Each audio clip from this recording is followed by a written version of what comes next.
Good afternoon, everyone. I'd like to welcome to another episode of our What's Up Doc series with fertility warriors, Roberta, Klein, Siegelson of South Shore Acupuncture. Welcome to our series.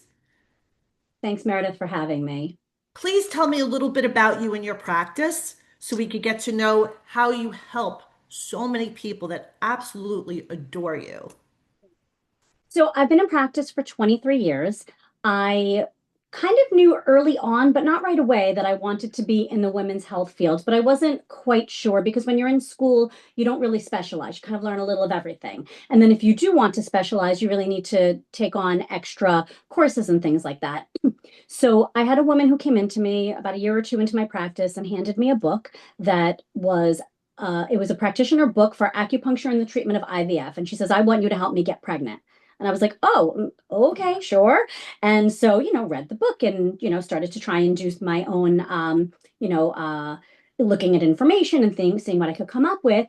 And the irony is that woman wound up adopting two children, but Wow. she sparked the desire, like that meeting was meant to be. Once I had worked with her, I had realized that this is really where I want to be. So at that point, I started doing seminars in different places in the country with some of the top acupuncture fertility specialists and really started to dive into that world. And at this point, my practice is predominantly infertility. We're not exclusively infertility, but I would say close to 90% of our practice is infertility. It's so amazing, the world of infertility and having this site now for several years. I've come to learn all the different practices that are out there to actually help you have a baby. When me and my husband were going through this 10 years ago, so many things were not available. And you really didn't know much about it. You almost felt like you were by yourself, which is also another reason why I started the site, because I didn't want to feel like I was all alone going through this. How does acupuncture help in fertility? Talk to me about that. So that's a really broad question, and there's a couple of different ways that acupuncture helps in fertility. First and foremost, acupuncture is calming and relaxing. So it actually resets our nervous system. So it kicks our sympathetic nervous system, which is our system where we feel very stressed, our heart races, our breathing is rapid, and it resets to the parasympathetic. So our body starts to calm and relax. These are physiologic findings. These are in studies. These are not, anything like woo woo. These are actual things that Right. happen, whether somebody believes it or not. I'm not saying acupuncture is for everybody, but certainly these are some of the physiologic reactions that help. So, first, we calm you. One of the other ways that acupuncture helps, and really it helps in kind of a short-term and a long-term way. So in a short-term way, acupuncture is wonderful for implantation. So women who really have just kind of strictly implantation issues tend to do really well, really fast with acupuncture. When do you suggest starting for people that are going through implantation issues? When is it best to start with acupuncture before you start, down your journey, like prior to starting on medications and everything else? And don't know that they have implantation issues. That's really, I think, what it comes down to. When people say, when do I start? The sooner the better. Let's make an appointment immediately. Okay. If we're looking to help you to get pregnant, let's get you in as soon as possible. Our bodies are really out of balance as a country. It's not an individual person, it's the whole country and maybe even the world. But specifically in the United States, we have very high rates of chronic illnesses, and infertility is one of them. That's true. So when somebody comes in, I always explain, fertility treatment is a marathon. It's not a sprint. So if somebody comes in and they think they're going to get pregnant in 4 or 6 visits, I might encourage them not to stay with us because they're going to have unrealistic expectations, especially because bringing it to how acupuncture works for fertility in a more long-term setting. So over the course of a minimum of 3 months, but it could take even a lot longer, we can improve the egg quality. And for women specifically, that is something that is a huge issue in this day and age. And egg quality is not something that is fixed or improved overnight. It's a minimum of 90 days, Oh, and it wow. could be more for women. So, so when a woman's going to come in, or a man, we're going to really talk to them about this and explain this is what we do, this is how it works, these are kind of your expectations. Because the truth is no matter who comes in, we don't have a crystal ball and we can't predict. I could say, hey, I've seen plenty of women who have the same types of issues that you have, and this is how it worked out for them. So I could sort of say, I think that this is what how it would go, but we don't really know anything. And I've been surprised on both ends. I've had women who I'm like, oh, they're not going to be hard. It's not going to be hard for them to get pregnant. And then it is. And then I have had women who have had all kinds of, strikes against them, and they wind up having pregnancies, sometimes multiple pregnancies. What about the male factor? How does acupuncture help on the male side of things? Or does it have no effect on the It sperm quality? it absolutely has an effect. Oh, it Here, does. here's the problem. The Tell me. problem is that fertility treatment is very geared toward the woman.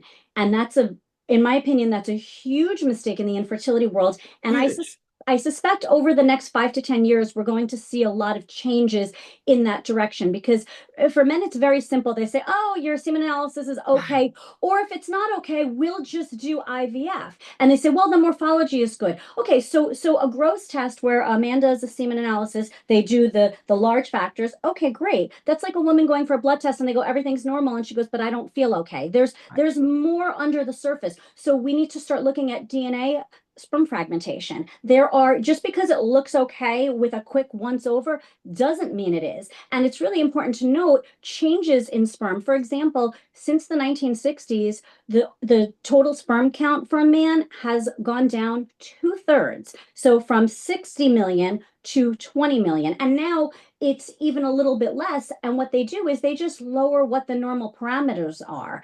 And that's concerning. We can't be lowering these parameters. We have to, I think, one of the biggest things that's missing is saying, why are we having these issues? Yes, we need to focus. Here you are now. We need to treat these issues. But what about, boys and girls who are 10 years old? In 15 years or 20 years from now, let's be better for them. Let's get to more of the root cause because infertility is really an epidemic, and it's not okay that about 15% of all couples, which is about 1 in 6, are struggling with infertility. Those are huge numbers, and I don't think that men are very much included in it. With that said, I often will encourage our ladies to see if their husband would be willing to come in. I think one of the issues is men are less likely to want to seek out help, but some do, and generally speaking, the men who do tend to have some pretty decent improvement. And it's not just acupuncture, right? It's diet, lifestyle. We're very comprehensive. It's everything. It's everything. Yeah, it's And everything. And I think, you kind of hit on something important that the men have been left out of this equation for so long that it was really never their issue that it's the woman having trouble getting pregnant.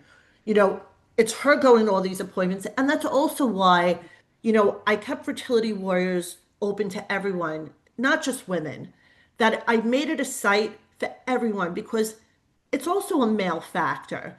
And the men go through the same different, but the same stress and the same issues to a degree that we have to deal with.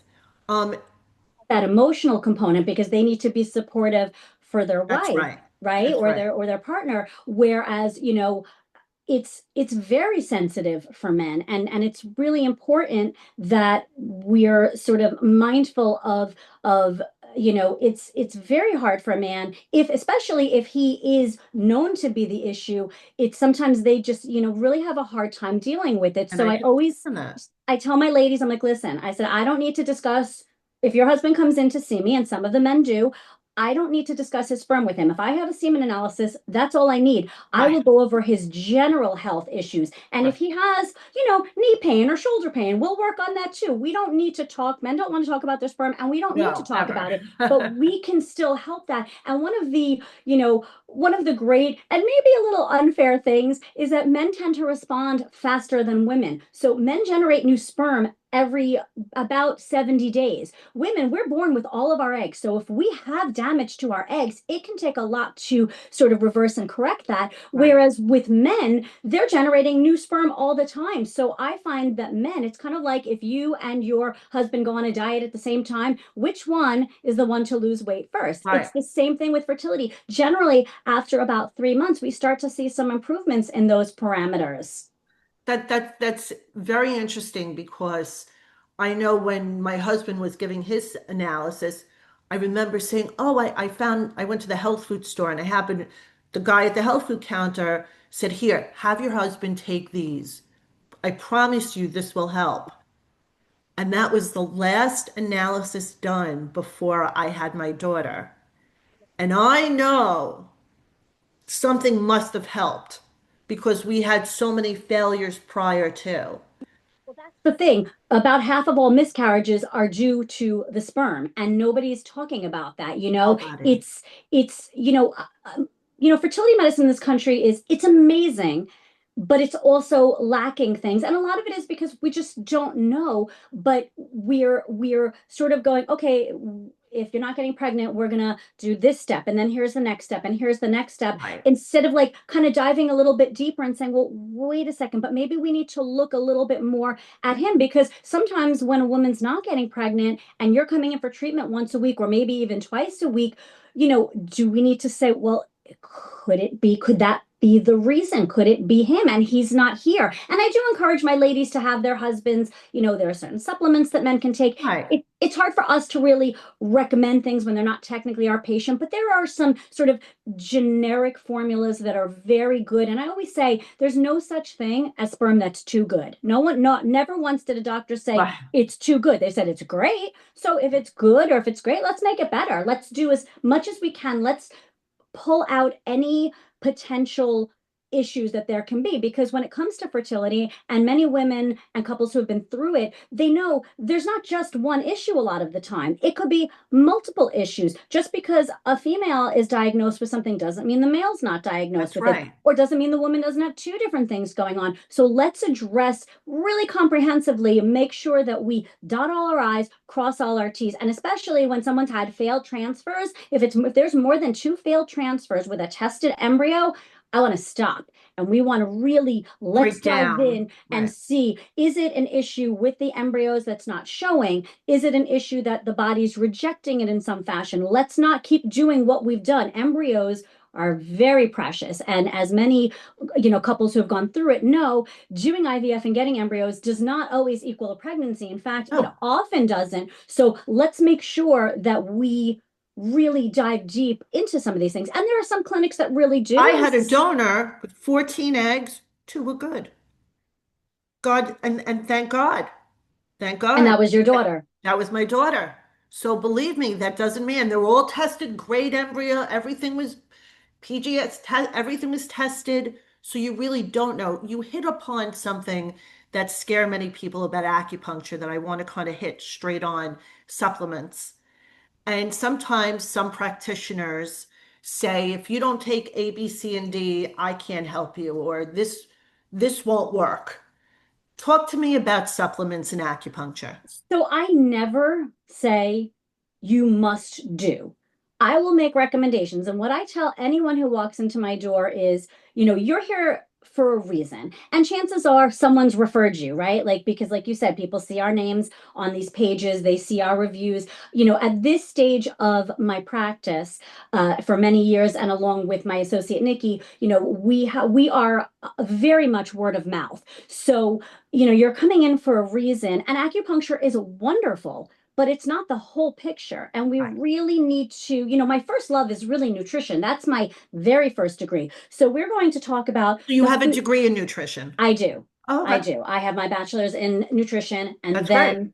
then I started acupuncture school. So I was in school for many, many years. So that's really my first love. And I always tell everybody, aside from the acupuncture, if you're only going to pick one thing out of my recommendations, because when you come back for visit number 2, we spend 20 minutes going over your recommendations. And I always tell ladies, like, try not to get overwhelmed. The good news is a lot of these women have already kind of found some of these things on their own just through Google or these Facebook Right. groups, but I'm going to say, hey, let's look at this, this, this. So to me, what goes in our bodies is first and foremost the quality of the food, the types of food, number one. And that's very much missed. I will say that there are definitely doctors who discuss nutrition, but I wouldn't say it's the norm. So we need to talk about what you're eating. And there are It's so specific, important. very, It's for so vital. everything. The chemicals that are in our foods these days, and a lot of people don't believe in it or believe in it, but I believe that has so much to do with infertility now, more so than ever. We I didn't have agree. half the stuff, all the chemicals now, they didn't have this 40, 50 years ago. We had, food that was like junk food. It was still real junk food, right? It was Right. real sugar. It wasn't Right. artificial stuff. And It what's wasn't aspartame. It wasn't all the chemicals that correct I truly think have a negative impact on fertility. painful is things that are allowed in this country That's are right. banned in Europe. So That's right. genetically modified foods, which are known, there are studies that show it causes infertility in lab animals. Well, I don't think it's a stretch to extrapolate that that can cause infertility in humans as well. Eating when you're not eating organic, people say like I believe or I don't believe. It's not a religion. It's the fact of this is the cleanliness of the food. With that said, sometimes cost is Well, that's the other prohibitive. issue. And so what I always say is like, listen, I have sources on how you can find the best priced organic, or if we're going to put our money somewhere, where are the areas to put it? So, you can only do what you can do. So I always say, do the best you can, and then don't stress over it. But really do the best you can. Saying like I'm going to do it, but not doing it isn't getting you to your goals. And also with supplements, we have very specific supplements.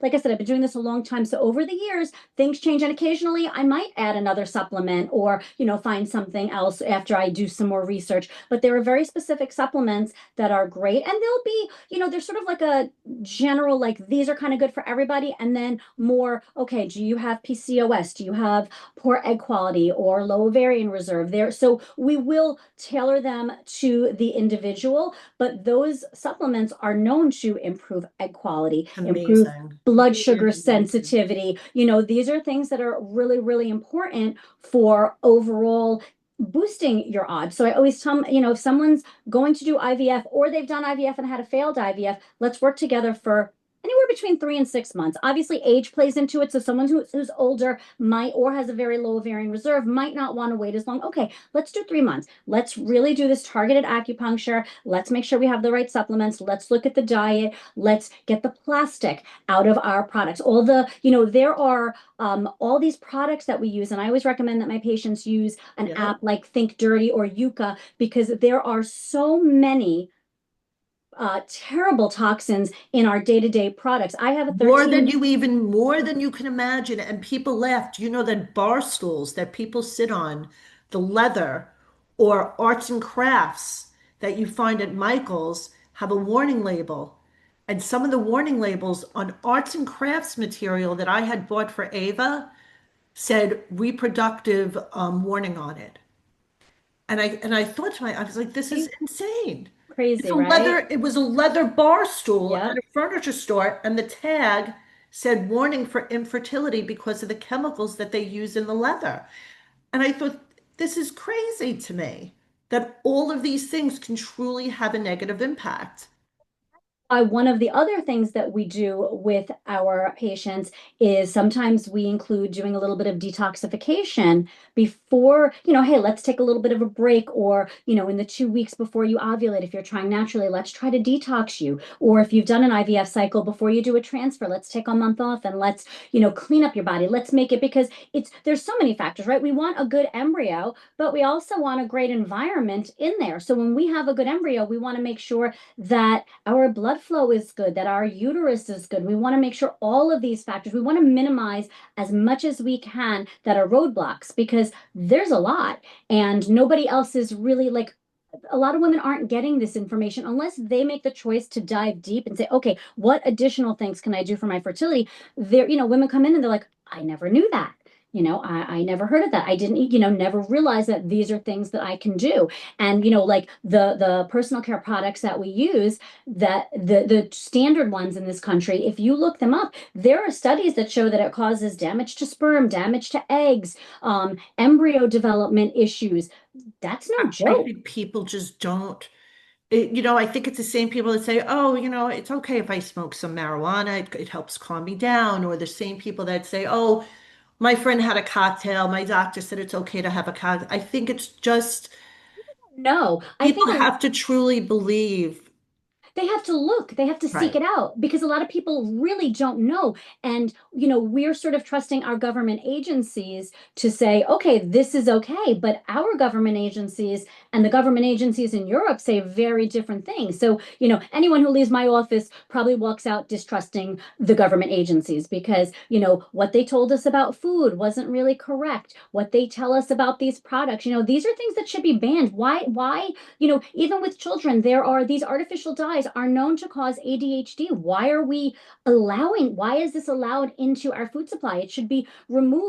And what's crazy is a lot of products in this country that they're made for other countries as well are made with better ingredients. Fruit Loops, for example, they use Right. vegetable dyes. So they're not as bright, they're not quite as pretty, but you know what? They're also safer. Why is it that we need these extra products and all of these things for years and years, consuming them, being exposed to them, breathing them? They're absolutely harming our fertility. Talk to me about weight.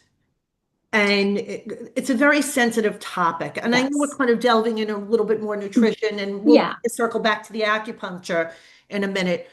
Talk to me about a person's weight while they're going through this. A lot of women get very sensitive about being on the heavier side. And now with all these GLP-1 medications that truly I think are life-saving, in my opinion.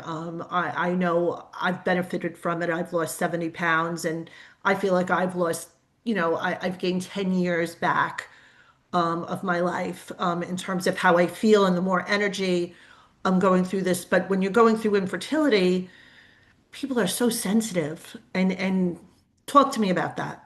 Sensitive topic in general, right? Weight is, and somebody, if somebody comes in, they don't need me to say that. They know if somebody's overweight, they know that they're overweight. Does weight, weight definitely has an impact on fertility. How? It's not, well, one of the things that we see is very often women who are overweight are dealing with PCOS and insulin. And even if they're not technically dealing with PCOS, there could be some sort of subclinical symptoms that are similar to PCOS. So, the insulin imbalance and the eggs are not maturing properly. So that could be it. Our hormones aren't functioning optimally. So, Oh, so that has to deal with when you're over. So does that occur with people that are overweight? The so PCOS, is that a usual symptom of being overweight, PCOS? very common. Oh, interesting. I don't want to say it's just, a woman can be overweight and not have PCOS, and a woman can be of totally healthy body weight and have PCOS. Okay, So, everything is really individualized to each understood. specific person. But generally speaking, the healthier we are in all aspects of our life, with weight being one of those, if they sleep 5 hours a night, that's a problem. That's as much of a problem as potentially having a weight issue. And it also depends on the severity of the weight, right? There's somebody who's, 20 pounds over versus 70 pounds over could make a big difference. The GLPs are interesting because I do agree with you that in the right instances, they can be life-saving. I think we're seeing people using them who maybe don't Right. really need them or who Understood. are Right. using them excessively. But if you have somebody who is very obese and it can help them get to a point where now they're changing their lifestyle and they're doing Right. these things, it sort of just gives them that boost. That's fine. And actually, there is some research indicating that these GLPs are leading to an increase in pregnancy. So So, that was the other thing that I've recently and yeah, learned a little bit more about it, but especially more on the Fertility Warriors group, how that's happening, where people have gone on the medication and then they say, oh, and I just went on the GLP-1 and a few months later I got pregnant. Like yeah. it's So I don't know, is it the weight loss that caused that? Is it the fact that your blood So, sugar was better balanced? Did it somehow, because they're known to decrease inflammation in the body as well. So I right. don't know that the mechanisms are really understood, but I mean, I've seen it. I've seen it with a couple of patients and it's like, oh, okay, So I think when utilized properly, like any medication, when utilized properly is great. IVF is wonderful. IVF, if you've only been trying to get pregnant for 3 months, probably isn't the way to go. But if you've been trying for an extended period of time and we've done other things and you've tested everything, then that is the route to go. So, when it comes to medicine, it's using it appropriately and not in place of. My big thing is we don't want to use medicine in place of being healthy. We don't want to say, let's do this, but still not change our diet, not exercise. These are important things. And one of the biggest things that I approach with my patients is I always say you're like the sun, you're the center of the universe, and we have acupuncture, which is huge, but we're not going to say that acupuncture is going to overrule poor sleep, no exercise, not drinking enough water, not eating well, managing stress. So we really try to be very comprehensive that we're approaching you in a very holistic manner, very comprehensive. We don't want, I always say when it comes to fertility, it's like putting a feather on a scale. Don't underestimate the power of small changes over time. So maybe you improve your diet, that's putting a few feathers on a scale, and then you're sleeping better. And eventually, whoa, look at that shift. Like it doesn't seem like a lot, but over time, it can really lead to big changes. And sometimes we have women who, they wind up getting pregnant after. I've had women who have come in after 3 to 4 years of infertility and 6 months with us, they're pregnant. There's no doubt that that's from whatever it was that happened here. That's right. Sometimes there are women who get pregnant without acupuncture, right? So we're not going to say that that's the Right, only way to right, get of pregnant. course. But when we have someone who's 3 or 4 years and they've had failed transfers and they've done this, and then they're like, I'm going to do acupuncture for 6 months and then I'm going to go into a fresh cycle. Great, we've prepped your body. And then they go, I can't go into the cycle. My period's late. I don't know what's going on. My body's off. And then they find out that they're pregnant. We're like, oh, look at that. So making these changes can make a huge How difference. many times a week do they need to see you? Depends on the. And who are they seeing when they come to your office? First of all, Mhm. where is your office located? When they come to your office, is it just you? You have a partner? Tell me. So we're located in Rockville Center. I am the owner of this practice. And so the first person you'll meet when you walk in the door is Karen. Karen is my office manager Okay. and our head receptionist, and she is amazing. Nikki is my associate. She's been working with us for about 3 years, and she's Okay. wonderful. She's really, really wonderful. Patients love her. And people really see us kind of as a team. So if somebody comes in and they're coming to see me, generally speaking, they're my patient. If they see her, they're her patient. But one of the great things is because there's both of us, last week, Nikki couldn't be here at a certain time and Okay. I was. So I saw her patient post transfer. Or if I go on vacation, she sees my patient if they have a transfer. So we're both here. Like everybody in the office knows all of us. We're really a family. It's a very like, if you come into the office, you'll see it looks more like a house. I mean, it's in a house, but it actually looks like a house. Like it looks like you're like in a living room. It doesn't You look feel like comfortable. it's It's very not, you don't feel so comfortable. clinical. It's not clinical at all. I never use on these acupuncture pages, people refer to their clinic, and I'm like, I've never referred to, and there's nothing wrong with it. It's just that's not what we are. This is our office. This is our practice. We're really a family. We want you to come in because anybody who's coming in, you're usually pretty anxious before coming in. So the first thing you do is you speak to Karen, and you're totally put at ease because she says Roberta's going to take care of you, or Nikki's going to take care of you. Don't worry. We're going to make sure that we get you in. We're going to get you this appointment, and we're going to make sure that you're being seen. And so people are coming in and they're able to feel a little calmer, feel a little more relaxed, and feel very supported, knowing like this is what we do. This is our predominant specialty. This is 90% of what we do. So when you're coming in that we know what you're Right. going through. When you say what medications you're on or what, You know the and medications, you know we what know you're all the dealing with. terminology, we know all the doctors, Right. some of the doctors we know personally, so we can kind of help to just sort of talk you through, okay, my with this, someone comes home and says, comes and says, my doctor didn't really clarify, I'm not sure exactly about this protocol. Okay, this is what's going to happen. This is how a frozen Right. embryo transfer goes. If you're doing a medicated cycle, cycle, if you're doing a natural cycle. So we can, sort of, we're just there for support while women are going through all of this. It's really amazing, and we're so lucky to have practitioners like yourself, in this community because the help is needed, the guidance is needed, and there's so people really don't understand acupuncture. People are always terrified of it. And no matter how many times I've talked about it, you'll still get comments. Oh, I just heard about acupuncture. What is it about? Or I'm scared of the needles. Tell me about the needles. I don't find Let's that many, make many people not scared. I don't find that many people are scared now. Maybe 20 years ago when they didn't know. First of all, anyone who's coming into our office who've done IVF, they're not afraid of the They're not needles. afraid. If you've done IVF, our needles are so much thinner I and think when they much. see the needles all over their bodies, when they see So needles all over somebody's body, they're like, oh, that looks a little some women close their eyes. On occasion, we have some women who are like, I don't want to see it. I've had people who've asked me to take a picture. They're like, I want to post it on my Instagram. I'm like, right, right. okay, You're like, you know. okay. But for the most part, acupuncture is generally painless. Sometimes you feel a little pinch or a zing. Some points are more sensitive than others, but I would say the majority of people are pretty comfortable with it. Some people do tend to be more sensitive than others. And when we know that, we're very mindful of it. We're very specific with the types of needles we use and the way that we approach treating them. But really, very few people have any issues with the needles. That's really few and far between. And most people are actually, and some of those people who come in who are really nervous initially, we let them relax. We, dim the Right, lights, put the right. music on. I come in to check on them. I'm like, how you doing? And like they barely answer because they're half asleep already. So they actually do find it like they'll say that was surprisingly really relaxing.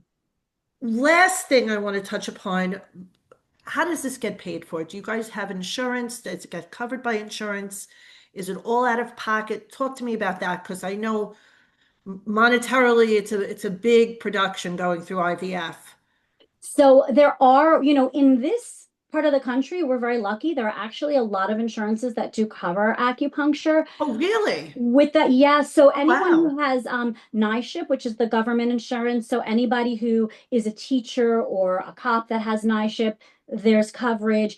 Northwell Direct, I think it's tier one employees, and that's the majority of them, at least See, who this call is us. so new. And So back when I went through it, zero coverage, yeah, everything was out of pocket. yep. Literally So spent over $100,000 going through this. So I yeah. know now that insurance companies are now mandated, I think, to have coverage. But not It's all of them. amazing. So I would say our practice is about half insurance, half cash. So it's 50-50. And I just want to touch on one thing you asked me about how often somebody should be coming. Yes. And so that's really going to depend on a couple of factors. First and foremost, how old are they? What are their symptoms and signs? What's their diagnosis? So the majority of women, I would say we see once a week, and then we have a handful that are twice a week. With that said, there are some women that I might say, I'd love to see you twice a week. I think that's going to give you the best result. But I'm not in anybody's finances. I'm not in anybody's life. I don't know that your job doesn't, allow you to get here twice a week. So I always say, even though I make this recommendation, you're not held to anything. I will But say, does it help? Does it help the twice a week? definitely, Okay. definitely, So the more especially times you go, the better. particularly when we're talking about for the twice a week is usually when there's real egg quality issues. If we have a real low ovarian That's reserve, what I'm saying. poor egg quality in particular, those are women who should be coming in twice a week if they can make that work. So if you It's can make it work for people that are going through that have low egg quality, yeah. the bottom line is if you can get in at least twice a week, that will be hopefully really making that difference. Instead of just going the once a week and thinking, okay, we'll see what happens. The twice a week, you're really getting what you pay for. But consistency is key. Consistent. So, like, I mean, look, everybody has a week where something happens Right. where they have to miss here and there. But generally speaking, you want to be coming at least once a week consistently. And that's generally the majority. Sometimes if somebody comes on rare occasion, most people come in and if they're there, they're like, I'm here and I'm committed. And that's really what it is. But if somebody's coming in and they come in, once here, once every couple of weeks, and that's fine if that's what works for you, but that's not going to give you the benefit that you're looking for. So as long as the expectations are there, that's fine. But generally, I would say the majority of our patients, I would say probably, maybe like 75% of our patients are once a week and about 25 or twice a week. What are your hours at the clinic? We're here Mondays, Tuesdays, Wednesdays, Fridays. I'm not here on Tuesdays. That's Nikki's day, but we're Okay. both here Monday, Wednesday, Friday, all day. So we're here, we start at 9 a.m. We take our last patient about 6 o'clock. So we've got, a real long day on Mondays and Wednesdays. Fridays a little bit shorter. So Nikki's, as I was telling you, she's been with us for 3 years and we are in the process of growing. I was so busy that we were constantly on wait lists. And I'm like, I need to add another person. And that was for a long time, but my kids were little, so I really didn't have the ability Right. to add somebody. So a few years ago, I'm like, I'm just going to do it. I'm going to find somebody. And I found somebody who is a wonderful fit for this office. And so her Mondays, Wednesdays have gotten really full. So now we're like, okay, let's add on that Tuesday. So and the ultimate goal is hopefully I want to say by the springtime, Thursday. So hopefully we're here Monday through Friday. That's really Oh, that's our great. ultimate goal is to be here as much as we can. Well, one of the reasons why I started Fertility Warriors, and you've been, part of the community for a while now, is because I didn't want people to feel like they were all alone.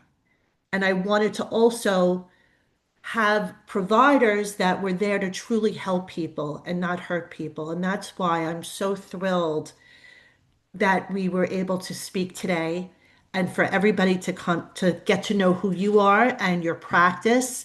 Give it everybody the name of your practice again and the phone number to reach you. Well, I first want to say thank you so much for having me and including me in your wonderful community. We have patients who come in and they talk about that and they say just how wonderful and supportive and how helpful it is to have that because I think that infertility is very, very isolating. And Very so a isolating. lot of people don't share with their loved ones. So knowing, hey, there's all these other women, we're going through the same things It takes a together village. is very helpful. So we are South Shore Acupuncture and Fertility Wellness in Rockville Center. Our phone number is 516-415-7348. We are currently taking on new patients right now, which is great. And like I said, we're looking to grow because unfortunately infertility is only getting worse, not better. That's right. So we're, here to support men and women while they're going through this, what's arguably the most difficult thing that they've probably ever dealt with in their life. Well, we're so lucky to have you here with us. Thank you again. I don't want to take any more of your time up on a beautiful Sunday, but I appreciate you being here with us, and we hope you come back and join us again.